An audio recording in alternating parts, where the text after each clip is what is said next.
Hello guys, welcome back to cric talks with Kiran. IPL ചരിത്രത്തിലാദ്യമായി RCB Chennai super കിങ്സിനെതിരെ season double തികച്ചിരിക്കുന്നു. അവസാന പന്ത് വരെ ആവേശം നിറഞ്ഞുന്ന മത്സരത്തിൽ വെറും 2 റൺസിനാണ് RCB CSK തോൽപ്പിച്ചത്. ഇതോടെ ഈ സീസണിലെ 2 മത്സരങ്ങളിലും CSK തോൽപ്പിക്കാൻ RCBക്കായി. IPL ചരിത്രത്തിൽ ആദ്യമായിട്ടാണ് RCB ഈ നേട്ടം സ്വന്തമാക്കുന്നത്.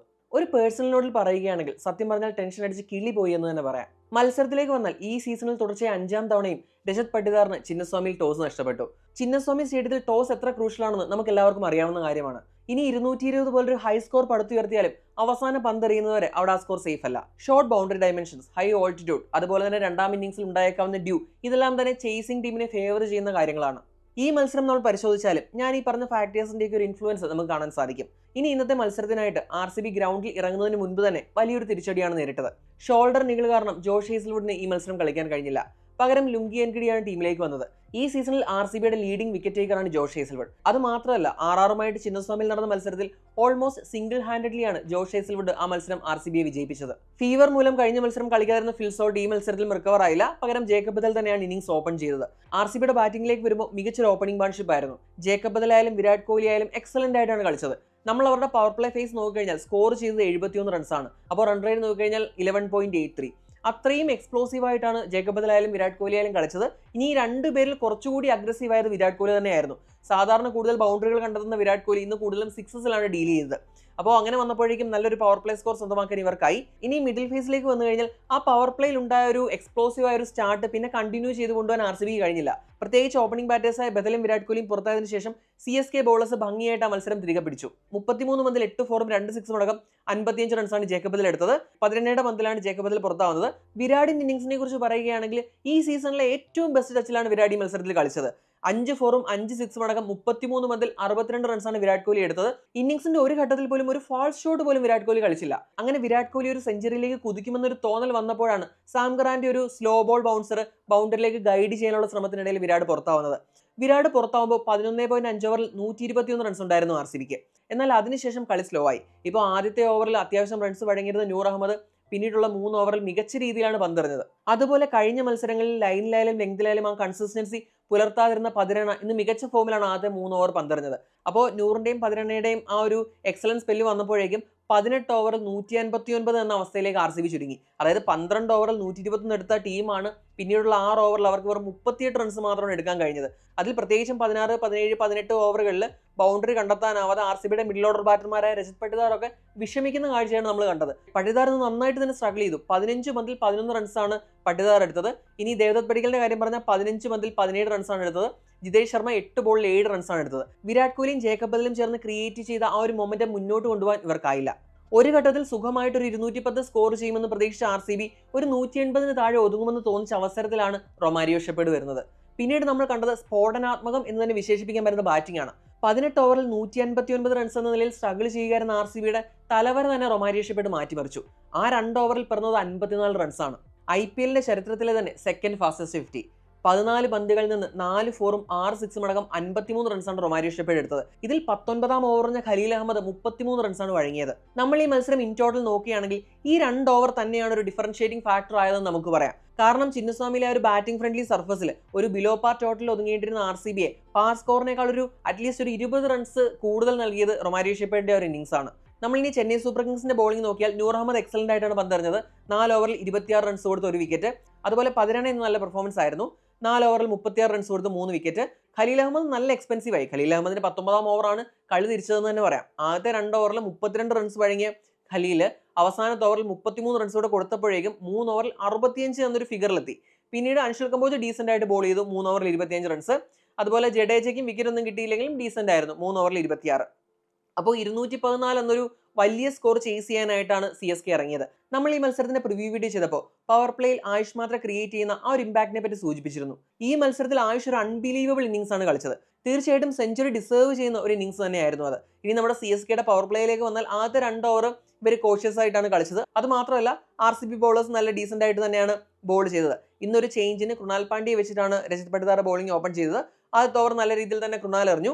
അത് കഴിഞ്ഞ് ഭുവനേശ്വർ കുമാർ നന്നായിട്ട് തന്നെയാണ് 2ാം ഓവർ എറിഞ്ഞത്. തുടക്കം ഒരു കോഷ്യസ് സ്റ്റാർട്ടായിരുന്നെങ്കിലും പിന്നീട് 4ാം ഓവർ എറിയാവുന്ന ഭുവനേശ്വർ കുമാറിനെ ആയുഷ് മാത്രമേ കടന്നാക്രമിച്ചു. ആ ഓവറിൽ എല്ലാ പന്തുകളും ബൗണ്ടറിയിൽ എത്തിക്കാൻ ആയുഷിനായി. പിന്നീട് ഇങ്ങോട്ട് എക്സെപ്ഷണൽ ആയിട്ടുള്ള ഒരു ഇന്നിംഗ്സ് ആണ് ആയുഷ് കാഴ്ചവെച്ചത്. ടീമിന് ബൗണ്ടറികൾ വേണ്ടപ്പോഴെല്ലാം അനായാസം അത് കണ്ടെത്താൻ ആയുഷിനായി. CSKക്ക് പവർ പ്ലേയിൽ 2 വിക്കറ്റാണ് നഷ്ടപ്പെട്ടത്. ആയുഷ് ഒരു സൈഡിൽ നന്നായിട്ട് കളിച്ചെങ്കിലും ഷെയ്ഖ് റഷീദിന് നന്നായിട്ടൊരു പെർഫോം ചെയ്യാൻ കഴിഞ്ഞില്ല. 11 മുതൽ 14 റൺസാണ് എടുത്തത്. അത് കഴിഞ്ഞിട്ട് സാം കറാൻ 5 മുതൽ 5 റൺസ് എടുത്ത് പുറത്തായി. ഷെയ്ഖ് റഷീദിന്റെ വിക്കറ്റ് കൃണാൽ പാണ്ഡ്യയ്ക്കും അതുപോലെ തന്നെ സാം കറാന്റെ വിക്കറ്റ് ലുങ്കി എൻഗിഡിക്കുമാണ്. നമ്മൾ ആ പവർ പ്ലേ ഫേസ് ഒന്ന് കമ്പയർ ചെയ്യുകയാണെങ്കിൽ CSK നേടിയത് 58 റൺസാണ്. 2 വിക്കറ്റ് ഞാൻ പറഞ്ഞതുപോലെ നഷ്ടപ്പെട്ടു. ഈ 58ൽ 40 റൺസും സ്കോർ ചെയ്ത ആയുഷ് മാത്രമാണ്. ഇപ്പോൾ നമ്മൾ ആ പ്രിവ്യൂ വീഡിയോയിൽ പറഞ്ഞതുപോലെ CSKക്ക് ആ പവർ പ്ലേയിൽ വേണ്ട ഒരു ആക്സലറേഷൻ നൽകിയത് ആയുഷ് തന്നെയാണ്. ഇനി മിഡിൽ ഓവേഴ്സിലേക്ക് വരുമ്പോൾ 2 വിക്കറ്റ് പോയി കഴിഞ്ഞ് ആയുഷിനൊപ്പം ക്രീസിലെത്തിയത് ജഡേജയാണ്. ഇവർ രണ്ടും ഒത്തുചേർന്നതോടുകൂടി RCB ബോളർമാർ വെള്ളം കുടിക്കുന്ന കാഴ്ചയാണ് നമ്മൾ കണ്ടത്. ഇപ്പോൾ CSKയുടെ മത്സരങ്ങളെല്ലാം നമ്മൾ പോയിന്റ് ഔട്ട് ചെയ്യുന്ന ഒരു കാര്യമാണ്. മിഡിൽ ഓവേഴ്സിൽ അവർ വളരെ സ്ലോ ആയിട്ടാണ് കളിക്കുന്നത്. അതായത് അറ്റാക്ക് ചെയ്ത് വേണ്ട റൺസ് എടുക്കാൻ ഒരു ഇന്റന്റ് അവർ ഷോ ചെയ്യുന്നില്ല എന്ന് നമ്മൾ പലവട്ടം പല വീഡിയോകളിൽ പറഞ്ഞിട്ടുള്ളതാണ്. മിഡിൽ ഫേസിൽ CSKയുടെ ഈ സീസണിലെ ബെസ്റ്റ് പെർഫോമൻസ് ആണ് ഈ മത്സരത്തിൽ നമ്മൾ കണ്ടത്. ഈ ഒരു മിഡിൽ ഫേസിൽ അവർ കൂട്ടിച്ചേർത്തത് 102 റൺസാണ്. വിക്കറ്റ് ഒന്നും നഷ്ടപ്പെട്ടതുമില്ല. ആ ഒരു റൺ റേറ്റ് എന്ന് പറയുന്നത് 11.34 ആണ്. അതുകൊണ്ട് തന്നെ ചേസിലുടനീളം മേധാവിത്വം പുലർത്താൻ CSKയ്ക്കായി. 16ാം ഓവർ കഴിഞ്ഞപ്പോൾ 2 വിക്കറ്റ് നഷ്ടത്തിൽ 171 എന്ന നിലയിലായിരുന്നു അവർ. അതായത് ഇനി ജയിക്കാൻ വേണ്ടത് 4 ഓവർ 43 റൺസ്. 2 വെൽസെറ്റ് ബാറ്റേഴ്സ് ആണ് ക്രീസിൽ. അതുപോലെ തന്നെ ഡ്യൂ ഉണ്ട്, ബാറ്റിംഗിനെ എയ്ഡ് ചെയ്യുന്ന സർഫസും. അതുകൊണ്ട് തന്നെ CSKക്ക് ഈ മത്സരം അനായാസം ജയിക്കാവുന്നതായിരുന്നു. എന്നാൽ പിന്നീട് CSK ഒരു ചേസ് ബോട്ടിൽ ചെയ്യുന്ന കാഴ്ചയാണ് നമ്മൾ കണ്ടത്. ഇവിടെ RCB ബൗളേഴ്സിന്റെ ബ്രില്യന്റ് എക്സിക്യൂഷൻ നമ്മൾ എടുത്തു പറയണം. 17ാം ഓവർ ബ്രില്യന്റ് ആയിട്ടാണ് ലുങ്കി എൻഗിഡി എറിഞ്ഞത്. ആ ഓവറിൽ ഒരു സ്ലോ ബോളിൽ ആയുഷ് മാത്രമേ പുറത്തായി. ഞാൻ പറഞ്ഞതുപോലെ സെഞ്ചുറി ഡിസർവ് ചെയ്ത ഒരു ഇന്നിംഗ്സ് ആയിരുന്നു. 48 പന്തിൽ 9 ഫോറും 5 സിക്സും അടക്കം 94 റൺസാണ് ആയുഷ് എടുത്തത്. ഒരു സിക്സർ അടിക്കാനുള്ള ശ്രമത്തിലാണ് ആയുഷ് പുറത്താവുന്നത്. തൊട്ടടുത്ത പന്തിൽ ഡേവാൾഡ് ബ്രേവിസ് ഗോൾഡൻ ഡക്കിന് പുറത്തായി. സത്യം പറഞ്ഞാൽ ഒരു വിക്കറ്റ് അല്ലായിരുന്നു. പ്രോപ്പറായിട്ട് റിവ്യൂ ചെയ്താൽ അത് നോട്ട് ഔട്ട് ആയേനെ. ഇവിടെ സംഭവിച്ചിരിക്കുന്നത് പറഞ്ഞാൽ അനുവദനീയമായിട്ടുള്ള ആ ഒരു 15 സെക്കൻഡിനുള്ളിൽ റിവ്യൂ ചെയ്യാൻ ബ്രേവിസിന് കഴിഞ്ഞില്ല. ഇവിടെ അതൊരു കോൺട്രോവേഴ്സി ആയിട്ട് പലരും ഉയർത്തിക്കൊണ്ടുവരും. എന്റെ അഭിപ്രായത്തിൽ CSKക്ക് അബദ്ധം പറ്റിയെന്ന് പറഞ്ഞു കഴിഞ്ഞാൽ അമ്പയർ ഔട്ട് വിളിച്ചതിന് ശേഷവും ആ റണ്ണിനായിട്ട് ഓടിയതാണ്. അതായത് ഒരു LBW ഡെസിഷനിൽ അമ്പയർ ഔട്ട് വിളിക്കുന്ന നിമിഷം തന്നെ പന്ത് ഡെഡ് ആയതായിട്ട് കണക്കാക്കപ്പെടും. ഈ ഒരു 15 സെക്കൻഡ് സ്റ്റാർട്ട് ചെയ്യുന്നത് ആ ഒരു നിമിഷം മുതലാണ്. ഇവർ ആ സമയത്ത് ഒന്നോടി. അത് കഴിഞ്ഞ് ഡിസ്കഷൻ ഒക്കെ വന്നപ്പോഴേക്കും ആ ഒരു 15 സെക്കൻഡ് കഴിഞ്ഞു. DRS ടൈമർ ബിഗ് സ്ക്രീനിൽ കാണിച്ചില്ല എന്നാണ് അറിയാൻ കഴിഞ്ഞത്. അത് കാണിക്കേണ്ടതായിരുന്നു. എന്നിരുന്നാലും ആ ഒരു നോൺ എക്സിസ്റ്റന്റ് ആയിട്ടുള്ള റണ്ണിനായിട്ട് ശ്രമിച്ചതാണ് സത്യത്തിൽ അവർക്ക് പണിപാളിയത്. അങ്ങനെ വന്നപ്പോൾ എൻഗിഡി എറിഞ്ഞ 17ാമത്തെ ഓവറിൽ വെറും 8 റൺസ് മാത്രമാണ് CSKക്ക് സ്കോർ ചെയ്യാൻ കഴിഞ്ഞത്. പിന്നീട് അവർക്ക് ജയിക്കാൻ വേണ്ടത് 3 ഓവറിൽ 35 റൺസ്. ഇവിടെ രജത് പട്ടിദാറിന്റെ ഒരു ബ്രേവ് ഡെസിഷൻ. 18ാം ഓവർ എറിയാൻ പട്ടിദാർ നിയോഗിച്ചത് സുയാഷ് ശർമ്മയാണ്. അതൊരു എക്സലന്റ് ഡെസിഷൻ ആയിരുന്നു. ആ ഓവറിൽ വിക്കറ്റ് ഒന്നും നേടിയില്ലെങ്കിലും വെറും 6 റൺസ് മാത്രമാണ് സുയാഷ് വിട്ടുകൊടുത്തത്. ഈ സീസണിൽ RCBയുടെ അണ്ടർ റേറ്റഡ് ആയിട്ടുള്ള പെർഫോമറാണ് സുയാഷ്. വിക്കറ്റ് കോളത്തിൽ സ്ഥിരം ഇടം നേടാത്തതുകൊണ്ട് തന്നെ സുയാഷിന്റെ ഇമ്പാക്ട് നമ്മൾ അറിയാതെ പോവുകയാണ് ചെയ്യുന്നത്. ഇന്നത്തെ മത്സരത്തിൽ ആ ഒരു പ്രഷർ സിറ്റുവേഷനിൽ ധോണിക്കും ജഡേജയ്ക്കുമെതിരെ വളരെ മികച്ച രീതിയിലാണ് സുയാഷ് ബോൾ ചെയ്തത്. സുയാഷിന്റെ ഈ ഓവർ കഴിഞ്ഞതോടെ പിന്നീട് ജയിക്കാൻ വേണ്ടത് 2 ഓവറിൽ 29 റൺസ്.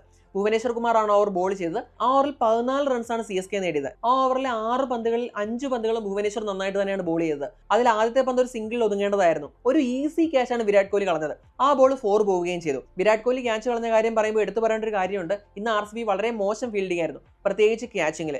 ഈ ക്രൂഷ്യൽ ആയിട്ടുള്ള ടൈമിൽ വിരാട് കോഹ്ലി കളഞ്ഞ ക്യാച്ചിന് പുറമെ പട്ടിദാർ ആയുഷ് മാത്രയുടെ ഒരു ക്യാച്ച് കളഞ്ഞു. അതുപോലെ തന്നെ ലുങ്കി എൻഗിഡി ജഡേജയുടെ ഒരു സിമ്പിൾ ക്യാച്ച് കളഞ്ഞു. അങ്ങനെ ഫീൽഡിൽ നിരവധി അവസരങ്ങളാണ് RCB സ്പിൽ ചെയ്തത്.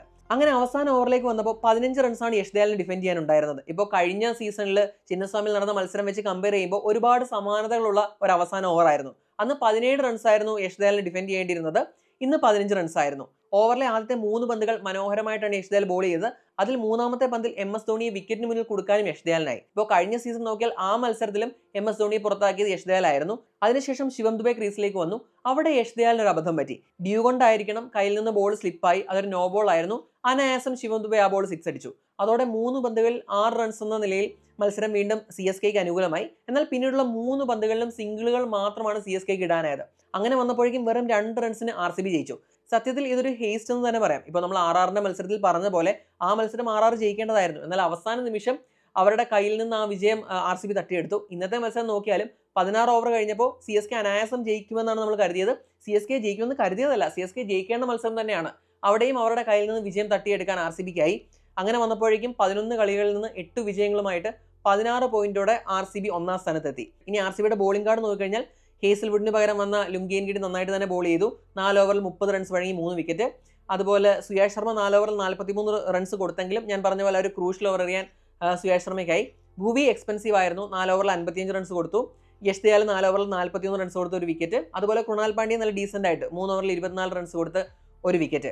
ഈ മത്സരത്തിന് ഡിഫറൻഷിയേറ്റിംഗ് ഫാക്ടർ എന്ന് നമുക്ക് വിശേഷിപ്പിക്കാനാവുന്ന ഇന്നിംഗ്സ് കളിച്ച റൊമാരിയോ ഷെപ്പേർഡ് തന്നെയാണ് മാൻ ഓഫ് ദ മാച്ച്. ശരിക്കും ഡിസർവിംഗ് ആയിരുന്നു. ആ 2 ഓവറിലെ ഒരു കാർണേജ് ആണ് ഈ മത്സരത്തിന്റെ റിസൾട്ട് തന്നെ മാറ്റിമറിച്ചത്.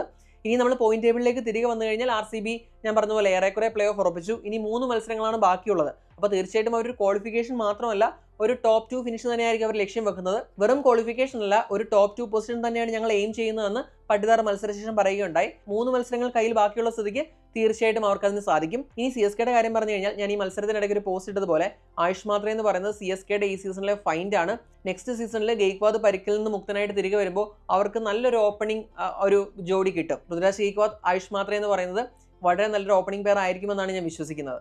എന്താണ് ഈ മത്സരത്തെക്കുറിച്ചുള്ള നിങ്ങളുടെ അഭിപ്രായം? കമന്റ് ചെയ്യുക. അടുത്തൊരു വീഡിയോയുമായി ഉടൻ തന്നെ കാണാം. Thanks for watching crick talks with Kiran.